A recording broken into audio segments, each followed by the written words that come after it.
I'm Tom Wood. I'm here mixing Shawn Mendes today at the ACC in Toronto.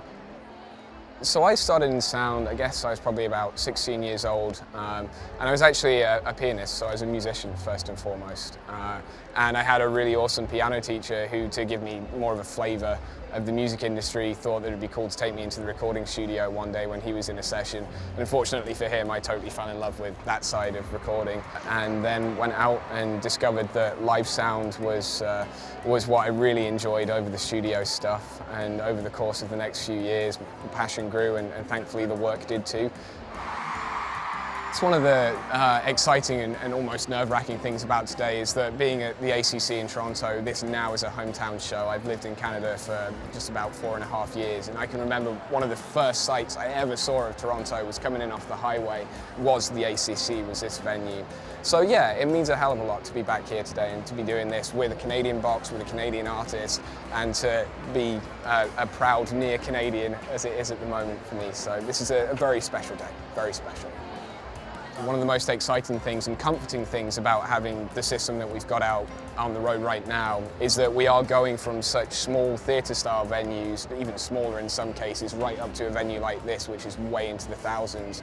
And the scalability of the system has been perfect. It's kept up with it. So we've got right now a whole bunch of 15-inch drivers in the air, which are perfect for doing arenas and getting the throw out there and doing everything you need in a room like this. But then when we transition down and think about some of the smaller shows we've done, we've taken S10s, which are the 10-inch version of the Adamson range, and flown an entire S10 rig and had wonderful results as well. So it's great for days when, whether it's weight or trim height or whatever it might be that's stopping you really get the boxes in there that you need, this system's been perfect.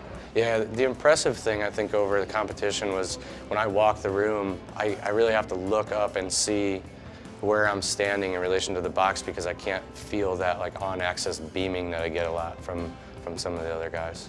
Software's been changing and evolving, and then getting into this and having so much control over everything. You can tweak the heck out of the system and just make it sound amazing. In the end, I think having the control is pretty impressive on the Adamson system. I think one of my favorite characteristics about these E115s, we have some of the loudest fans of any show that I've ever been to, any artist I've ever seen, and I feel totally confident that I can go from the end of my sound check, and if I need 6 more decibels to get up to a happy show volume, that tonally these things aren't going to be radically different, and that's so important.